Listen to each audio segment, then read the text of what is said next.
All right, looks like we're good. Okay. Hello, YouTube. It is I, Unboth Neverborn, the abyss that slumbers, and you are listening to the Eldritch God. Sorry for any feedback there. Still working on the system. I'm trying a new microphone.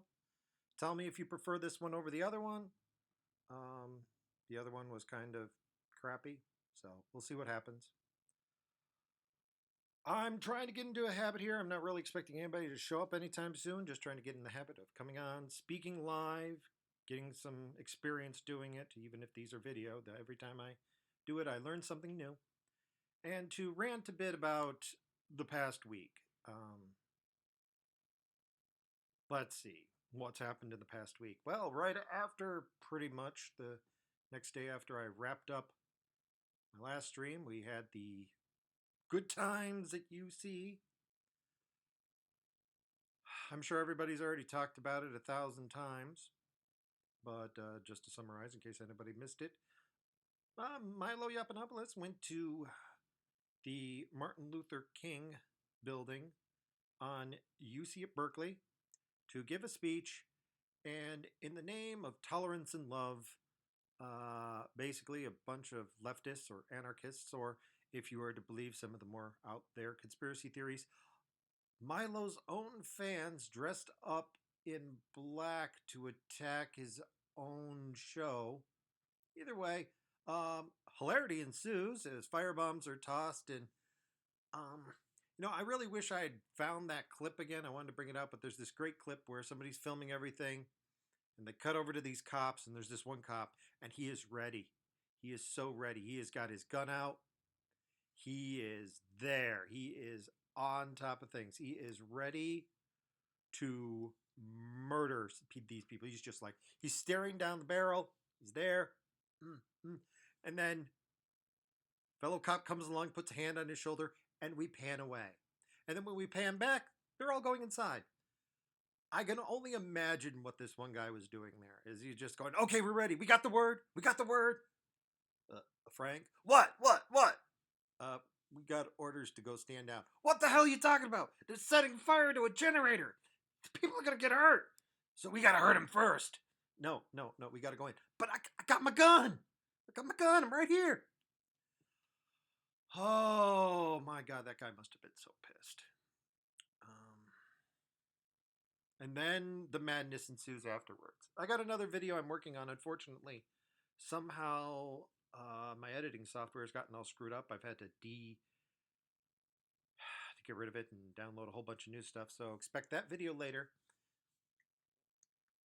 It's a great video about somebody who justifies the punching of Nazis. It'll be quite fun. I hope to get it out tonight. But that's actually the kind of the problem here, is that if they're not trying to raise some sort of,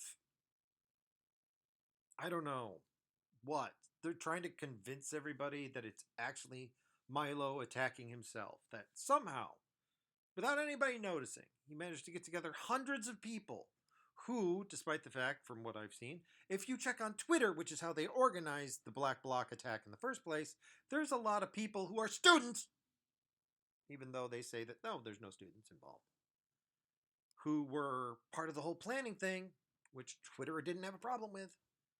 Unless, of course, you're Kraut T or, Sargon or, Milo. Those guys are spreading hate. The people who are actually organizing a group who's going to smash your building's windows and set fire to generators, those guys, they're okay.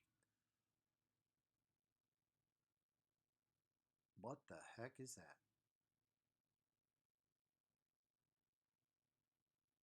Oh, somebody's phone's going off. Weird. Anyway, I guess my point is that these people, for some reason, and I'm not going to go too much into it because everything that's happened this week has been done to death. The problem is, these people, judging from Sarah Silverman, actually believe, somehow, that the military is going to back them up. That's crazy. I have yet to meet a single military personnel that does not absolutely love Trump, because Trump is wonderfully anti-war. He wants to say, screw them. We don't have to save anybody. Come home. And the military loves him for it. But that's the problem. The left is so used to thinking that the military is in their pocket that now the military isn't. They think the military is going to back them up. I'm referring to the Sarah Silverman quote where as soon as the military gets on board, Trump's going to be hung or something. I don't know. But that's only part of it. The other part of it is you've spent the past 8 years demonizing cops. And what cops I do know, they don't like you. Okay, so the military who actually has the guns does not like you. And the cops who you have been calling, oh, I don't know, racist, homophobic, blah, blah, blah for years, they don't like you either. So, in what universe, what strange, bizarro world is they supposed to side with you? This is the proof that they have completely lost it, that they have gone so far over the deep end because they literally are completely detached from reality. They have no sense of tactics, no sense of self-control. They actually believe that they're right. And then I don't want to spoil the next video too much that I'm going to be doing, but basically they justify violence against their enemies. And I've said this before, and I'm going to be repeating myself here, but a very good man who pretty much was my father, my father-in-law. It was like months away.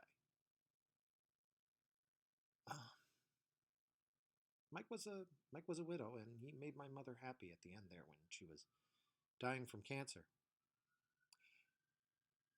He got hit in the head once. It wasn't even intentional, just one blow. It was an accident. And he sat down, he closed his eyes, and he never woke up again. And that's what happens when you punch someone. Usually nothing happens, but every once in a while you catch somebody just right and they die.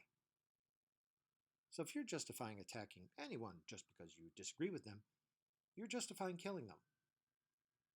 The only difference between someone who does that and the guy who shot up Quebec City and killed 6 Muslims is how effective you are, and whether or not you believe in the enemy being ultimate evil.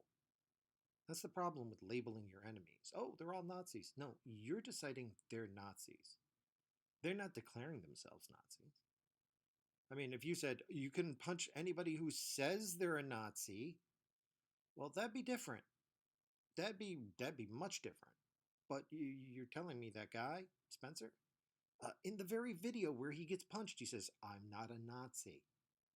So if you've already got the other side not admitting to being what you don't want them to be, you've already won. You've literally won. You've convinced your enemy that they are not going to be what you don't want them to be. How can you? You've won. They back down. They have no conviction. If you truly believe that he's a Nazi and he says, "I'm not a Nazi," you won. Because I've actually dealt with neo-Nazis. And I call them neo-Nazis because they're not really Nazis. They just call themselves that. Real neo-Nazis, not poser neo-Nazis, real neo-Nazis, they're all part of a criminal organization. They're all drug dealers. They will, Milo is not one of them. If Milo fell into the clutches of the neo-Nazis I knew a couple of decades ago, they would have just torn him apart. Literally, they probably would have actually torn him limb from limb.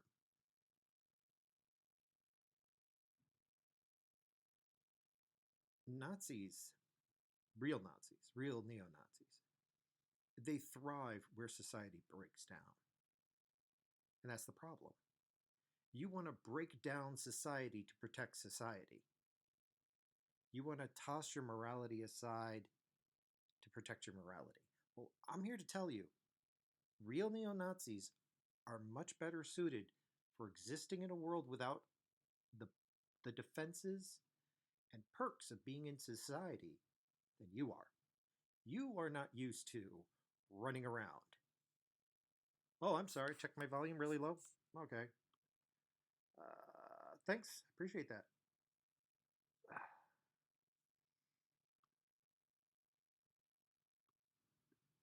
How's this? Is this better? There's a 5 second delay, so. Well, there's something I've learned tonight that I've got to check my volume before I get on. But that's neither here nor there. I thought I had things at a sane level, so it wasn't going to get too bad. But my point of all of this is it's crazy. The moment you decide, oh, yeah, violence is okay, I'm sorry, but you're no longer part of society. And that brings me to what I wanted to talk about tonight. Donald Trump kind of scares the hell out of me because there are sometimes I really think I've got a beat on what he's planning.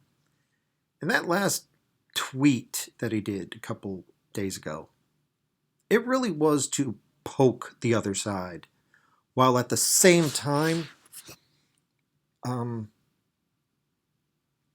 look weak. It did. It was poking, yet it made him look weak at the same time. And I think that was deliberate. I think he was deliberately trolling the left.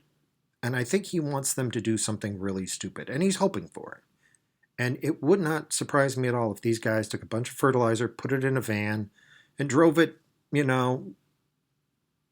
what was his name, LeVay, right up to a, federal building and blew it up.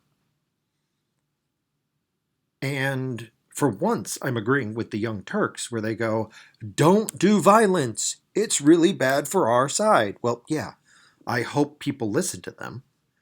Their motivation is completely selfish, of course, but they're right. Violence is never the answer. It's a question. The answer is much worse. But yeah, I think Trump's waiting for that one moment, that watershed where I don't care how much the media is against you, they cannot whitewash it. They cannot say, oh yeah, well, a bunch of babies got blown up, but and meanwhile, Paris Hilton's doing something. That's not going to work. This last attack was nasty, but nobody died. We had some people in some comas. We had some broken ribs. It was bad. But it didn't quite cross over into 9/11 full-blown terrorist attack label. Once that happens, the left is toast. Because you can have your sanctuary cities, you can have your mayor who tells your cops to stand down, but they have no control over federal troops. Okay, we've got a lot of military, and if Donald Trump for one instant thinks there's a problem, he'll go all Baton Rouge on you. Or New Orleans. Those are two wonderful examples of where the local area completely fell apart, and suddenly troops marched in. You didn't have a problem when Obama did it, but I have a feeling you're going to go completely apeshit when Trump does it. And he's going to count on that. You're going to have student protesters doing all sorts of stupid stuff, and Trump's going to say flat out to the cops, shoot them. And the irony is going to be that when that point comes, I'm probably going to be right there with them. I'm going to be, shoot them. Yeah, because I've been trying to figure out a question that somebody asked me. When is it okay to hate someone? When is it acceptable to punch a Nazi? And I gave it a great deal of thought. And my thought was, the moment that Nazi forgoes society, turns his back on the rules of common man, because there's rules we don't like. But there's a lot of rules that you do. You may not know it, but there's a lot of rules out there that make life a whole lot better. Like roads. Roads should exist and, not have tolls on them. You should be allowed to drive to work and buy gas, regardless of how you look. These are nice perks that society gives you. Because trust me, it'd be really easy for society to break down and suddenly you don't get any more gas. Society gives us all sorts of wonderful things. Food, clothing, shelter. We could not survive without society. And the moment you say, screw society, you guys suck, down with Trump, kill them all, let's blow something up, that's the point where it's okay to hate you. The moment you cross that line and say, I no longer pay attention to society, those rules no longer come over me, then I am no longer obligated to be nice to you. I can hate you now because you are not part of my society.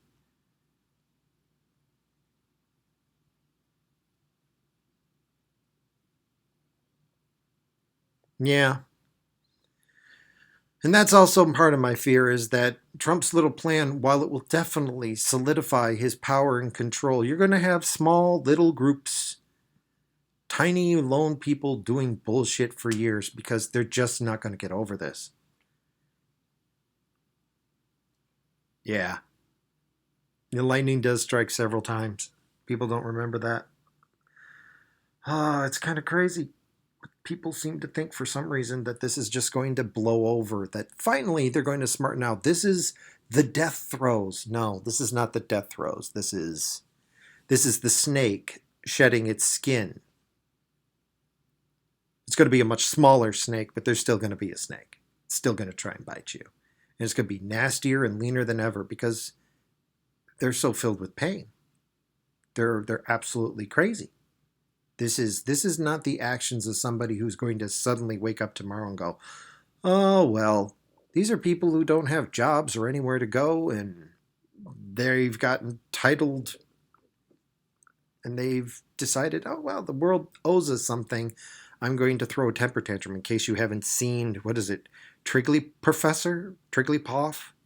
My God, that woman. I'm not sure if she's actually a professor from what I've heard. But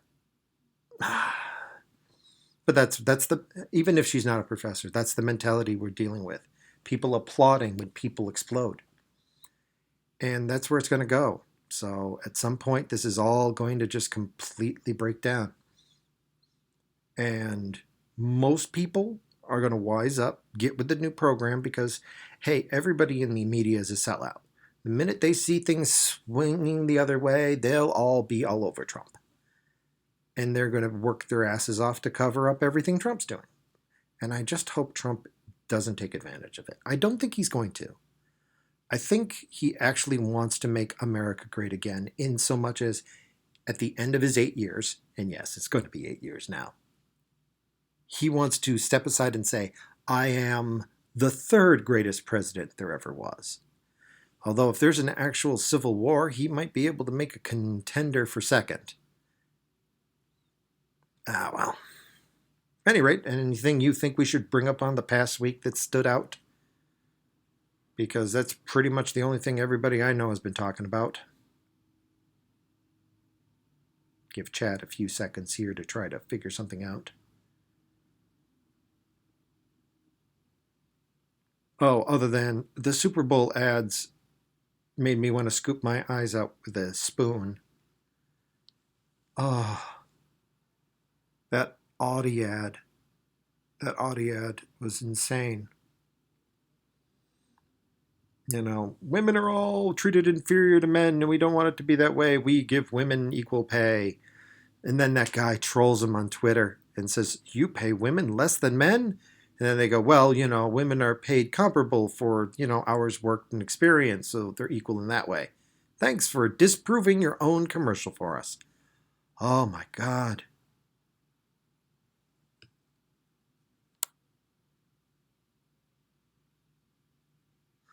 On LiveLeak, there are thousands of people who have positions to employ in companies who now say they will never employ someone from Berkeley. Oh my God. Thank you, live chat. That is amazing. That is absolutely amazing. I thought that karma was going to take a couple of months, that it wasn't going to be until the next student enrollment period that Berkeley was going to find out why this was incredibly stupid. But oh my God, that's amazing. That is amazing. Yeah, I wouldn't hire anybody from Berkeley either. Not Berkeley, not Mizzou. Those two places are full. The thing is, at this point, I don't know if I'd hire anybody. Not that I'm in a position to hire, but if you came from college, I'd be like, oh, you have a college degree. In what? Underwater basket weaving. Oh, no, not something so productive. You have a liberal arts degree. Right. I wouldn't hire you to make me coffee. Next. Well, to be honest, though, yes, the students there are already having problems. This is just another this is just another nail in the coffin. They're already all unemployable, which is why they're rioting, because they have nothing better to do. They can't do anything. I love the claim, well, these people are not from the students. Yeah, I wonder how many of them were former students who have been hanging around the UC area because they have nowhere to go. That's the hard part of all of this. In some regards, I can get very angry with them. But in the other hands, I also think we have failed them. We're supposed to help people who are going to college, who are the children. Think about the children. We're supposed to build them up, to give them the ability to think for themselves. And honestly, at my current job, where I give a lot of life coach advice, I keep having to tell people, okay, do not go to college unless you know specifically what you're getting. And then see if you have to go to college at all. Maybe you can go to a 2-year. Maybe you can, because college is not going to help you. They're not going to teach you anything. They don't. They mandate. It used to be you had to have mandatory history and Western Civ. I remember that course. I checked my old school. Western Civ is no longer available. And now they've got some mandatory course over there in Buffalo where you have to learn how to interact with people. And I'm like, oh my God, that's like social indoctrination. It's not a college. It's like 1984 re-education camp. Ah, well. Thanks for the info. That's one more piece in the nightmare. And if any of those people from Berkeley ever get around to actually listening to this, yeah, right. My only advice is that I doubt myself. I don't. I find things amusing, but I'm never 100% sure about anything. You can convince me you're right. Please do so. If anybody wants to come on and say, Eldritch, you're wrong about everything, well, please prove me wrong. I will change sides. If your argument is superior, I will join you. But you have to have a superior argument, and if all you're doing is tugging at heartstrings, it's not going to work. Oh, speaking of tugging at heartstrings, we'll sign off with this little tidbit that I just got to saw. See, whatever. Nancy Pelosi was doing a Q&A, and this woman comes up and says, why are you supporting sanctuary cities? My son, shows a picture, was tied up, beaten, tortured, and set on fire by illegal immigrants. And I'm not the only one. She's choked up, she's crying. It's very emotional. And then Nancy Pelosi, obviously, just heart-wrenching, like actually having an emotion, then goes, I understand. I understand your position and everything, but... And then she gives this bullshit about how illegal immigrants in sanctuary cities don't break the law.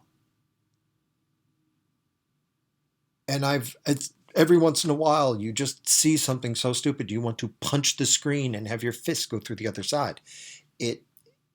How, by definition, if they're illegal immigrants, they're breaking the law. You understand that, Nancy? So that's where we're at.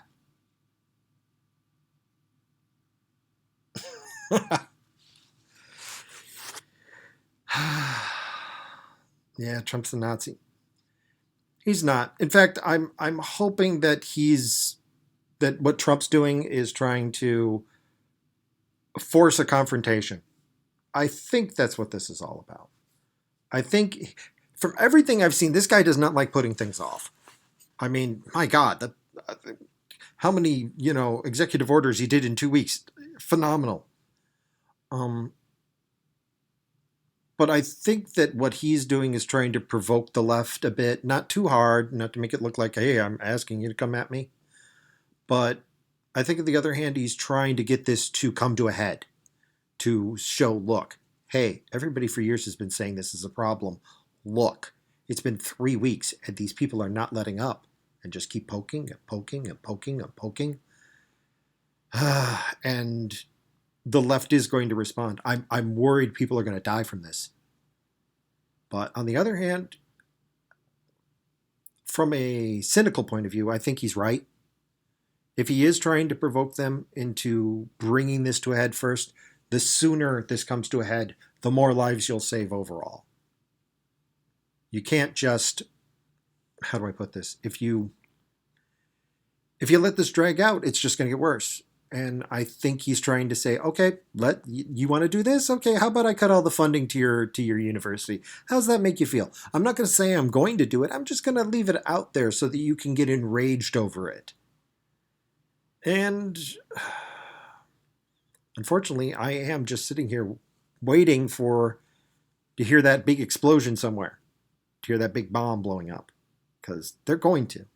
You can't wind people up this much and keep calling everybody a Nazi and have all your heroes say, hey, it's okay to be violent, and not expect some moron to do something incredibly dumb. So, oh, well, that's about 26 minutes here. I think that's a good ramble. And I'm going to try and make sure that I do this every week and slowly improve. Today we learned about volume. And unless anybody else has anything they wish to bring up at this point, I'm going to wrap this up here and, just trying to develop some habits here. Give it a couple of seconds. 5. You got anything to say, white boy?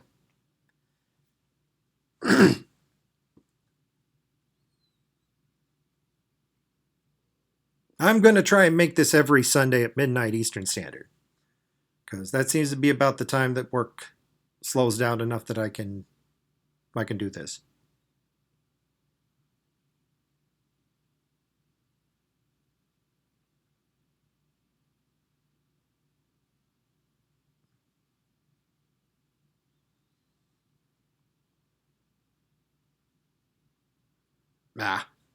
I might try to do it a bit sooner then.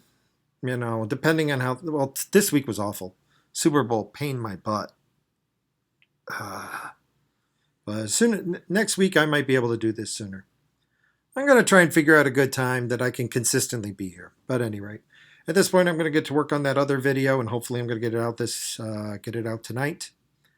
Otherwise, I'm glad you guys could stop by, and we'll see where this goes.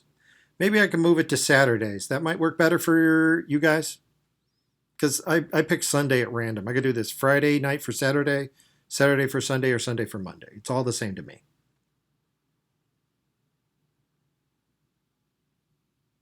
Hey, Belgian Dan, been a while. How you been?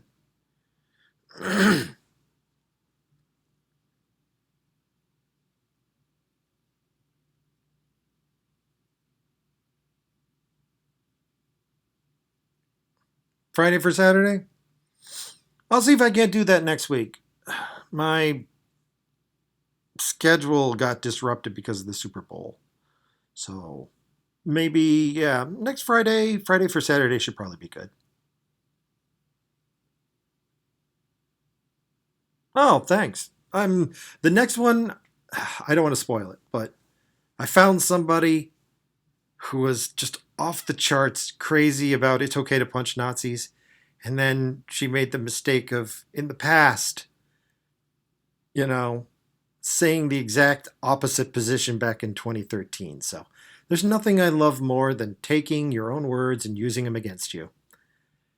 Oh, yeah. What is this? The first Super Bowl that actually had a tie? I heard this is the first one. So, how have I been? Computer kind of melted. Built Franken-computer. Franken-computer didn't work so well. Eventually bought a new computer, and I hate it. Apple sucks. I doubt this is going to be the last time I ever buy an Apple computer. I used to remember it always being, the place. And there are so many basic programs for Apple that aren't available anymore. You've got to buy iLife 11. It's like, but I've already got everything on my old computer backup. Why can't I just? No, everything must be new. And if you don't update constantly, it starts checking every 10 minutes to see if you want to update again, which involves kicking me off the internet. So either I have to update everything or I lose my internet connection every 10 minutes. So, yay! Steve Jobs died, so did their soul. So this is the last computer I got. The only reason I got it was because of a discount and a number of perks that came with it that actually got the price down a bit, but it's not worth it. It's not worth it anymore. Well, yeah, the hypocrisy is out there, but it's also along the lines of I'm willing to punch a Nazi. Okay, I got that. All right, you know what? I disagree with you entirely, but let's say we accept your premise. You're punching people that you call Nazis. You're not punching people that are Nazis. Because trust me, every neo-Nazi I ever met, they had like swastikas tattooed on their cheeks. You know, they were ready to beat the crap out of you. They would never say, I'm not a Nazi. They're all too happy to tell you they're a Nazi. Real neo-Nazis are part of basically a cult. How do you keep a cult member? You force them to turn their backs on all their friends, their family, and society. And you do that by making them do things that makes everybody look at them and go, ew, you're disgusting. So when Spencer said, I'm not a Nazi, and then like 30 seconds later gets punched in the face, if you're punching him because he's a Nazi, he just said he wasn't.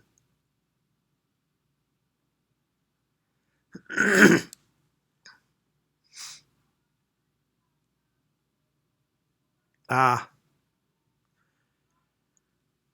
what's happening with computers today? I don't know. I guess I'm just too old. But it's getting to the point where I need to go back to Frankencomputer to do some editing that I can't do on this new one because, frankly, I can't afford the money that I have to spend on top of what I've already spent on the computer to get their iLife 11 crap.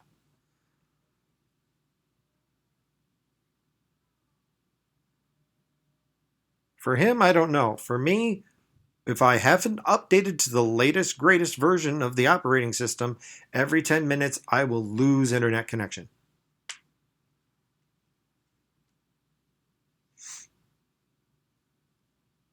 Was it an off the rack or did you make it yourself, the computer?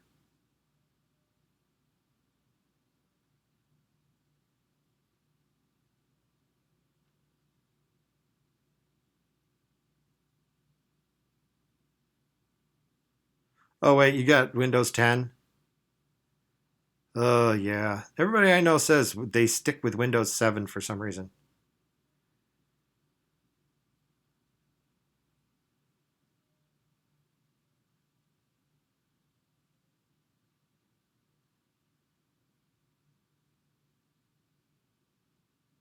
Huh, that sounds like a good deal.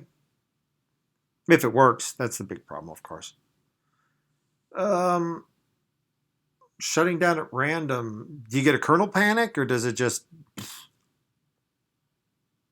Because usually kernel panics shut down computers. Heat is another problem. For a long time there, I put a bid on a lot of computers because I just wanted one computer. And there was a place selling, hey, make a bid. I bid like $20 and I got, a lot of computers. And I went in and said, I only want this computer. And they said, no, no, no. You won the lot. You have to take them all. Oh, how many computers are there? 4 pallets stacked 6 feet high. I'm like, holy crap. So I got to fill up my home literally, just floor to ceiling with computers. And I got to spend all my spare time saying, oh no, I'm going to do something useful with this. And I patched together like 20 odd computers and basically gave them away, gave them to people for like $5-10 because I had way too many. The one computer out of the lot that I wanted, I got, but I had all these old stuff. But it gave me a lot of experience on how to tear them apart, put them back together. Heat is a big problem.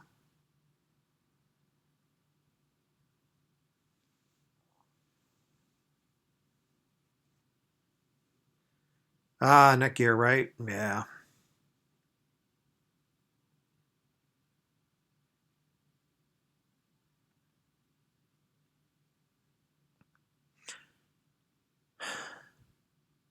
Honestly, I've been wanting to try and do more games, but I think whenever I get into playing a game myself, I tend to ignore everything else for a while, and I'm way unproductive. So I've actually been trying to avoid anything involving gaming. So for me, even though this is kind of a headache, it's not, it's more of a procedural headache, more of a I want to do stuff in the same easy flow that I did it before. Stop trying to help me, because that's the thing that drives me nuts. I'll send people messages and it will rewrite it for me. No, I mean it right down to the errors. Please don't do anything to help me.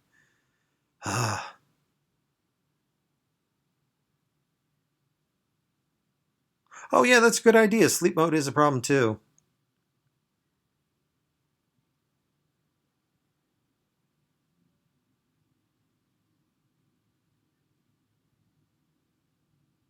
Yeah, I had a sleep mode problem for a while on one of my other computers. Now that you're mentioning it, Crazy X took a glass of orange juice and poured it on the computer. So, in many ways, that problem was solved.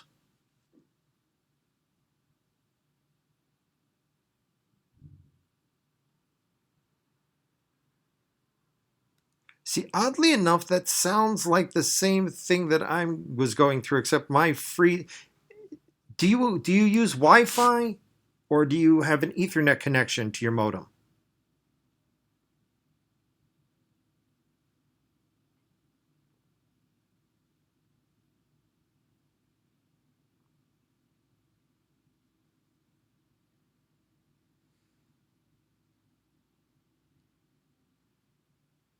Well, the problem I have is with Wi-Fi. If this computer actually had an Ethernet port, I'd be using it. But yeah, when I managed to do a hard connection to my modem, the every 10 minutes getting knocked off stopped. But I've got to take this computer everywhere, so that's not an option anymore. But yeah, that would be the two things I would suggest. Either use a direct Ethernet connection if you have an Ethernet port instead of using the Wi Fi. Or, as he's suggesting, turn off the sleep mode. That may be the case.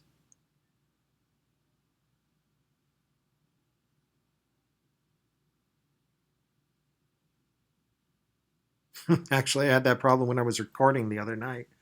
I was sitting there, I'm recording around, and I look over and my computer like goes black, and I go, "Oh, okay." And then it asks for the password, and I'm like, "Oh, crap!" And in the process of trying to get it to turn back up, I totally ruined the recording and had to start all over. I've just turned off sleep mode now myself.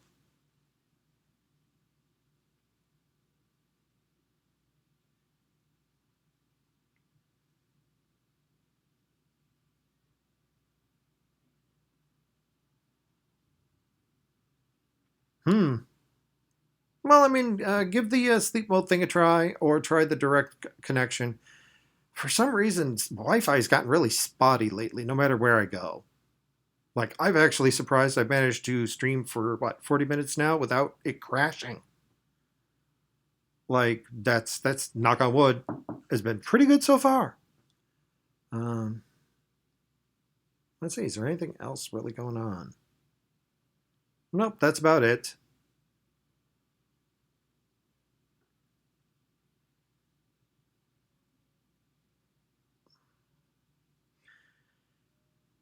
At any rate, I should get back to work and get some of that video done so I can get it up tonight. I think I finally fixed my problem with iMovie. Hopefully.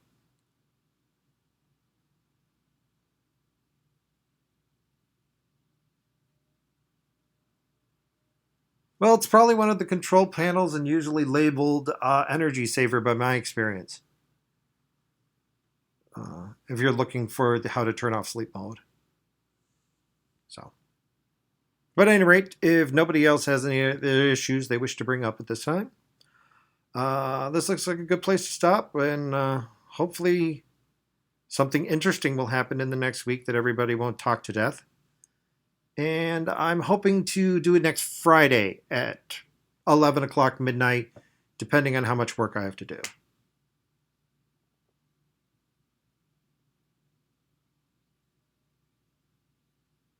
Do I think the media will ever return to actually reporting facts instead of their interpretation of facts? Unfortunately, no. I mean, not for a while, because, I mean, if you were paying attention to how the media was acting, Fox News was just as bad on Trump as everybody else. They were maybe not as bad, but they were still just as bad. And then when he won, like suddenly they did a complete 180. Oh, Trump's wonderful, great, awesome stuff, because they could see which way the wind was blowing. But the rest of the media, you got to understand, they're dying.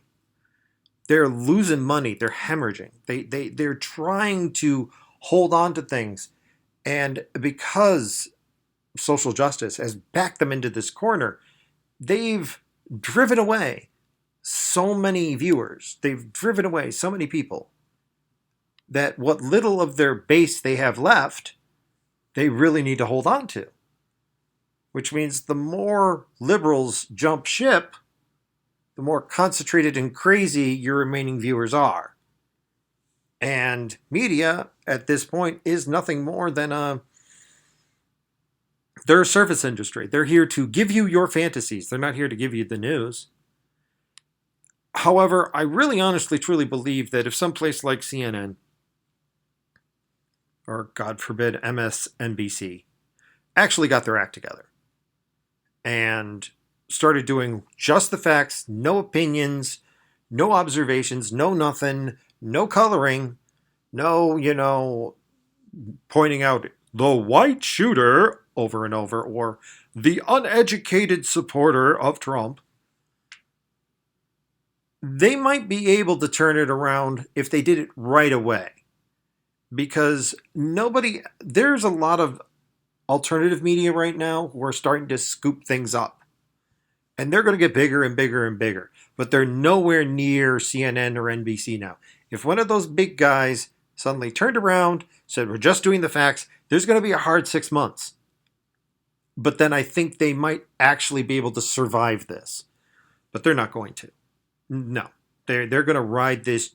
They're going to ride this right down all the way. They're going to hit the ground in their plane at 1,000 miles an hour and make a fireball visible from space. It would not surprise me if there was a bankruptcy restructuring at CNN at some point.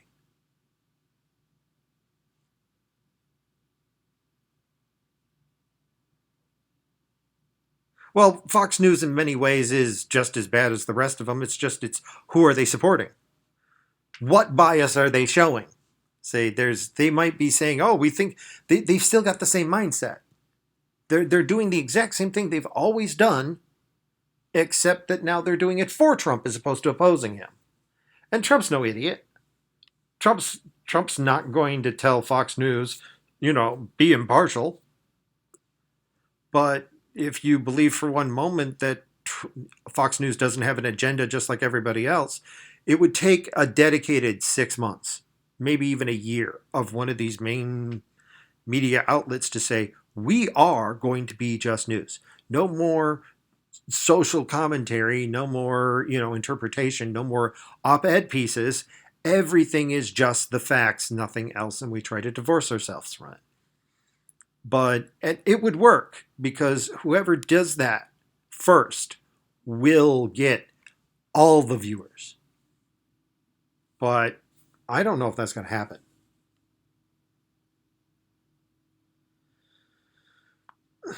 A complete death and rebirth of another company coming in and buying them and clearing house from the inside. That's a possibility. I can see that.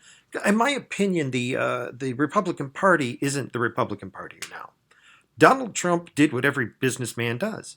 He went in and performed a hostile takeover. He took their brand and hooked that caboose up to the name Trump. He owns the Republican Party. They have no legitimate claim to authority without him. And Donald Trump knows it, and they know it too. That's why they freaking kick his ass. Donald Trump can destroy the career of any Republican he wants. And all Donald Trump has to say is, no, I don't back you. And everybody who follows Trump will say, whoa, Trump doesn't like that guy. I don't like him either. And they know it because they have no integrity. They have no honesty. Nobody believes in them.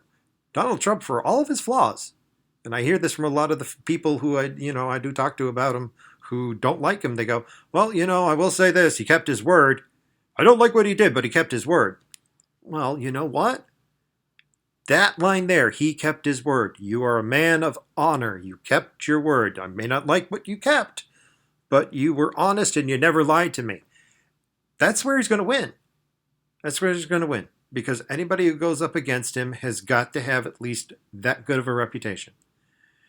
The news media, maybe we're going to see a similar thing where somebody's going to come along. We're going to find one of these smaller news outlets. There was a funny thing that happened in the gaming industry a long time ago. The big guy was TSR. TSR. If you were in role-playing games, TSR dominated everything. Wizards of the Coast come along with Magic the Gathering. They make so much money off this card collecting game that they bought out TSR. And there were a lot of people who were totally for it because TSR was totally jerking people around. The small startup grows up, buys out the old brand, and refurbs it. It happens time and time again. It's what happened with the Republicans and Donald Trump. It's what happened in the gaming industry. And it would not surprise me if that's what happens in the media. There's going to be a restructuring at some point because they're hemorrhaging money. They're being kept alive by investments from like Saudi Arabia or some shit. Social media and mainstream media the problem is with them is they're trying to control everything. Or they're trying to manipulate everything, or they're trying to get everybody's opinion. Stop with the emotions. Be the honest integrity source of truth, and you will win. But they're not willing to do that. And so at some point, some smaller group that is the honest integrity source of truth will grow up and make more money someday than CNN or the others, and then you're going to see CNN disappear and become a subsidiary of somebody else.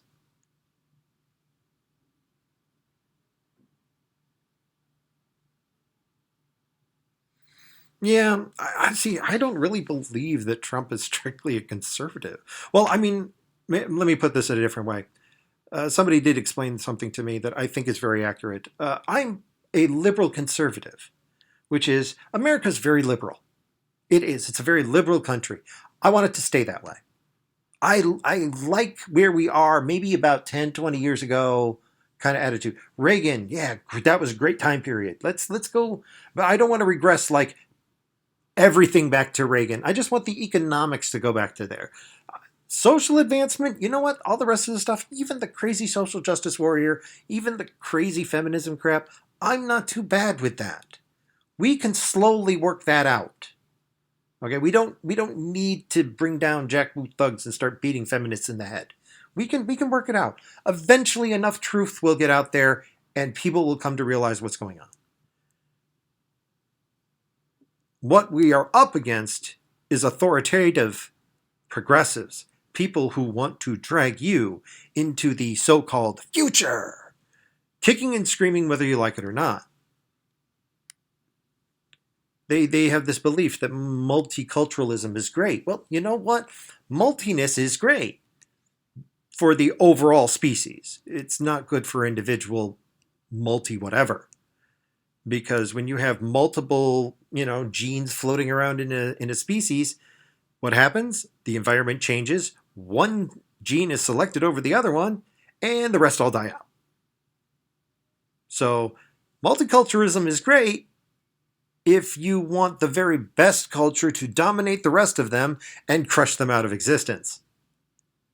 I mean, we do this all the time. Look at our food.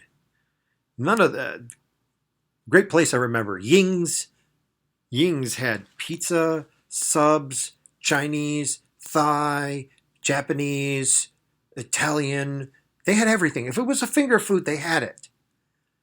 And we used to have students from other countries come to Buffalo, and I would say, "Oh, you guys got to go try Ying's because it's got every culture food under the planet." And they would eat there, and they would go, "This stuff is disgusting. We don't have any. What is sweet and sour sauce? We don't even have that." That's what we do. We take parts of your culture, and the parts that we like, we keep that, and the rest we get rid of. Same thing with our food. Same thing with your culture. Your culture is. We're not going to stay multicultural. We're going to become unicultural. We're going to take the best parts of your culture and the rest we're going to toss aside.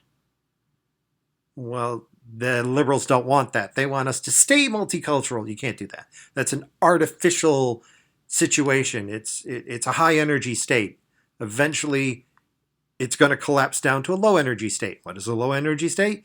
When you're back to monoculture. America has these ups and downs. And the reason why we benefited from it is because we've got to keep the best of the visiting cultures. You know, like what was it? St. Patrick's Day. They weren't really celebrated in Ireland. But here, oh yeah, we took it, we love it, we have all sorts of funs with it. That's what we do.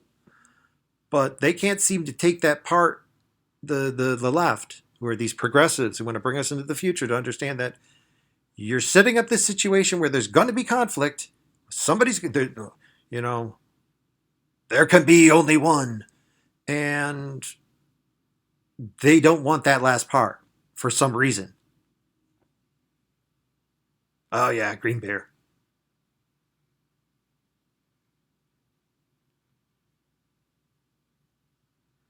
Oh, I love the whole segregation thing. When I saw that, I was just like, Martin Luther King would rise up out of his grave, and that's how I know there's no afterlife, because Martin Luther King would rise up, hunt you down, and beat the crap out of you for saying that. You know, at the very least, if we could put a shaft up his ass and attach a generator to it, he'd spin in his grave so fast that we would, be able to power the nation. Oh, you do? Oh, last I heard it wasn't a big deal over there the last time I talked to somebody. I had a friend, and this is actually, interesting story here. He was born in India, the country. He got adopted at birth to Ireland, grew up there until he was 9, and then came to America with his parents. He is the most Irish man I've ever met. He's more Irish than most actual native-born Irishes. People, I don't know what the proper term is. I'm sorry. But every once in a while, when I was working with him, he would get on the phone and he would do what he called squishy mart, where he would do the whole Indian accent thing, and it was hysterical. But it always blew people's minds when they showed up to talk to him in person, because they thought there was this Irish guy, and then they see him. Oh yes, I'm O'Donovan. Shake their hand, and they wouldn't believe it. They thought it was a joke. But I think that's kind of also my proof about the whole cultural thing.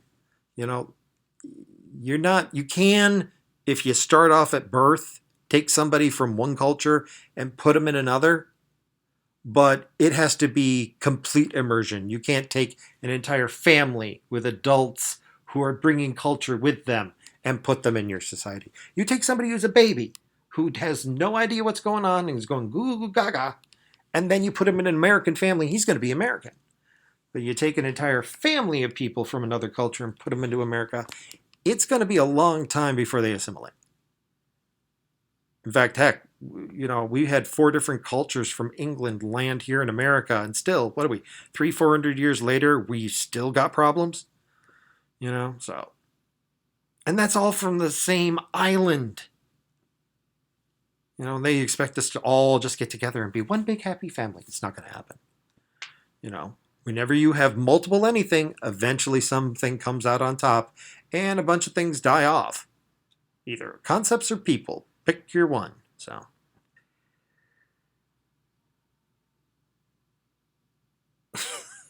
Yeah, but that's because that's what we do.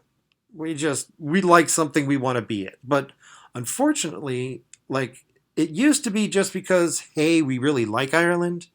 And now there's this really weird, it's like identity politics has fallen into the Irish for some reason around here.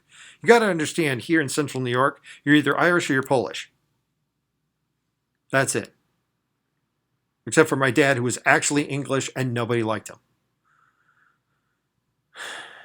At least, socially. He got a lot of work done. He was very popular in the business world, but when it came to the whole social society of Central New York, didn't work.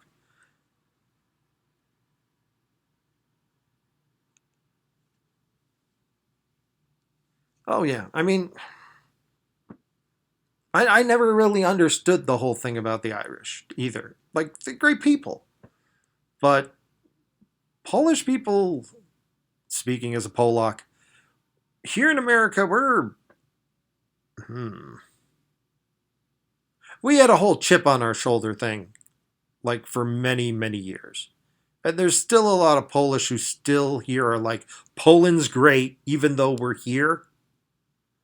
Like, we got whole clubs devoted to, we're just Polish, and Poland gets along with people. We have a lot of shared culture with America, so there's not a lot of conflict here. We really don't have an objection to America, but you can drive down certain parts of Salina and you will see flags out. To believe that everything's going to be hunky dory if you just let in a few million people from another culture. That's crazy. That's crazy. Yeah. Italians, we don't have a lot of those up here. Italians are pretty much Buffalo, Albany, and New York. Eh,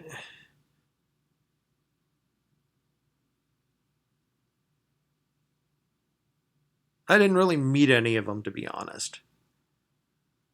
It's just not the right circles. Although I did know one guy in Carlo. He was a pretty cool guy. Kind of short, very hairy. Congrats.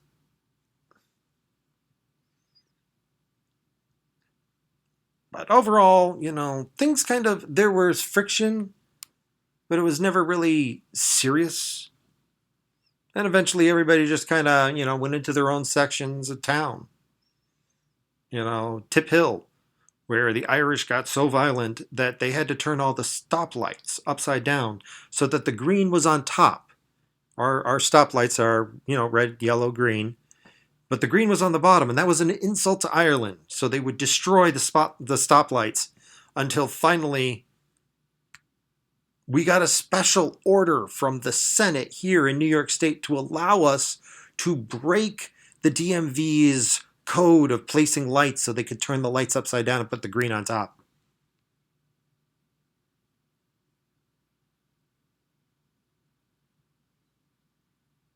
So, but that's lore from Central New York. Besides, like, having the worst, like, haunted houses in the world and cows and a hick city. That's the way I like to call it. It is a hick city. There's hick people who live out in hick towns. This is a hick city. It literally rolls up the streets at about 9, 10 o'clock.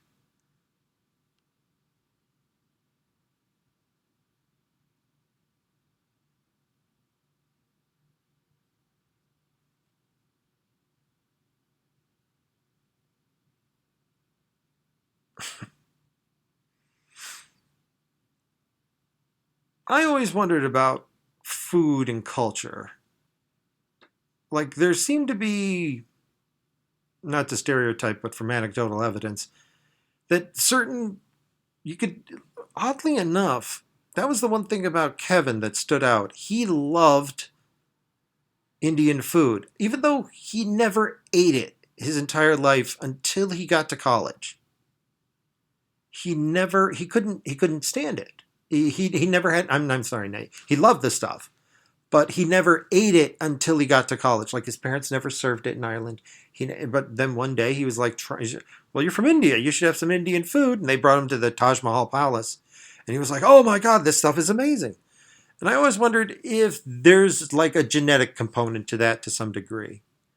That, like, if you, I mean, you live in an area for thousands of years, there might be a reason why you eat certain foods.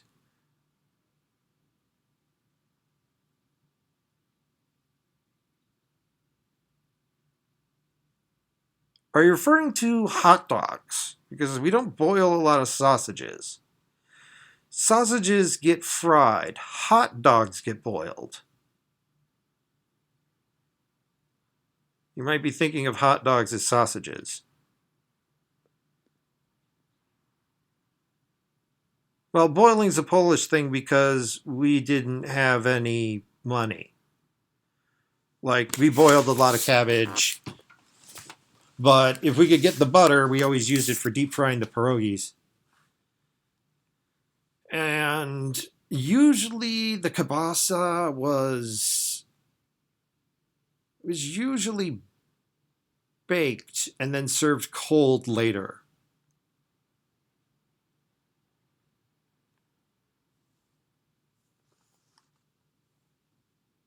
Oh yeah. If it had carbohydrates in it, it had to be fried in butter. And if it was meat, it got served cold a lot. We had a lot of sandwiches.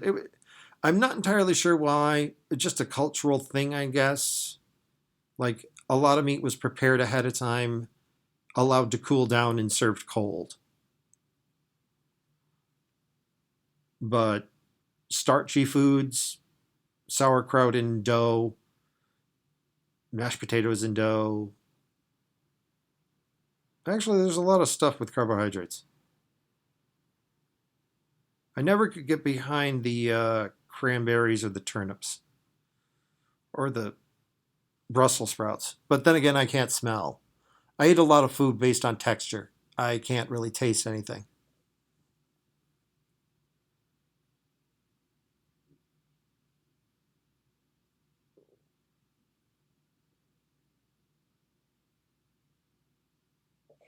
Ah, well, we're at the 1 hour mark. Much more longer than this, and it will be too daunting for anybody to actually want to sit through. At any rate, I should get back to work on that other video so I can get it out tonight. Been nice talking to you about food and stuff. You know what? Maybe I should start putting that in the description over time. We discuss food and politics. At any rate, I have been Umthoth Neverborn, the abyss that slumbers.